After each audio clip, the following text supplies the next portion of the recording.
he thought I was 80, so he wasn't going to like beat me up, right?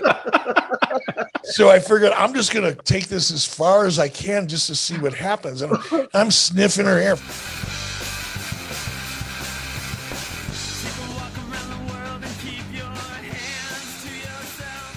The one scene with the Chuck and Billy wedding where I played the old minister is something that every time somebody sends me a clip, because it happens frequently.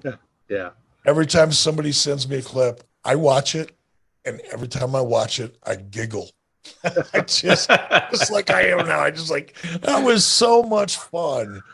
It was so much fun. It was I don't like where this is going. I told you, Tyler, if Eric told us we only had 3 minutes left in the show for us to run, I don't like where this is going.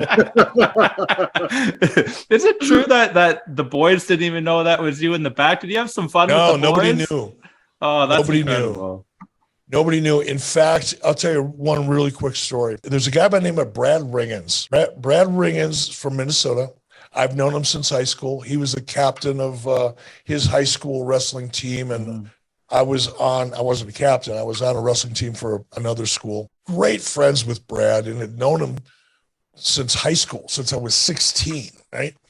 So anyway, we're doing the scene that we're talking about with the Chuck and Billy wedding was taking place in Minneapolis. So I ended up getting to the arena like at 9 o'clock in the morning, 8:30 in the morning. Rest of the talent didn't start showing up until noon, but they wanted me to get in makeup before anybody else got there so that nobody knew it was me. The reveal was that was the moment. And they meaning WWE, didn't want anybody to know it was me. So I got to the arena early, 3 or 4 hours in makeup. I finally come out of makeup and I looked at myself in the mirror and I'm thinking, oh, this is awesome. So I started trying to get into the character early, right? I had never done anything like that before. So I'm thinking, all right, I've got to make myself believe I'm an old man.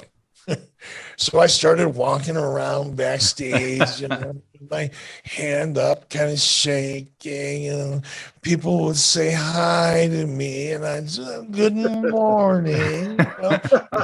And I did that all day because I really wanted to be that character. I tried. So at some point in the afternoon, I look over and there's Brad Ringens, who I've known since I was 16. Standing in a corner because he came to visit. Now, as guys that used to be in the business often do, they come backstage and say hi to old friends and things like that. So I see Brad Ringens backstage, and he's with his 2 stepdaughters. One was like about 9, the other one was maybe 12.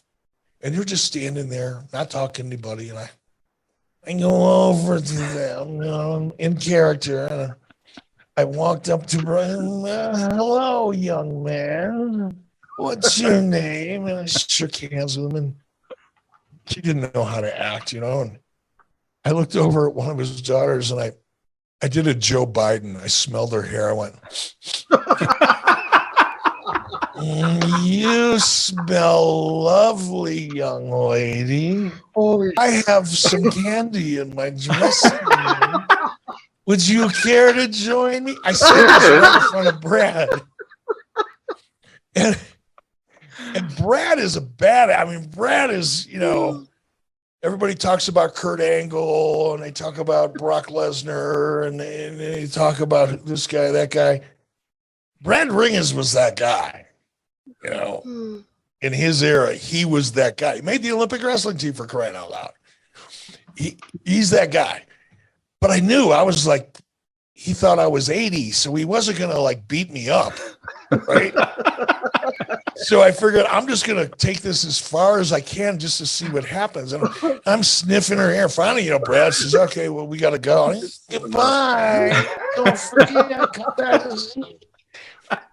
So later on, that night, now, of course, Brad's in the audience, right?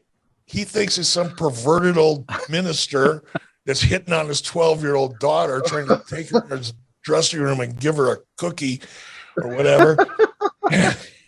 And now I'm up on the stage and I reveal myself. And I saw Brad backstage and he was like, you son of a bitch.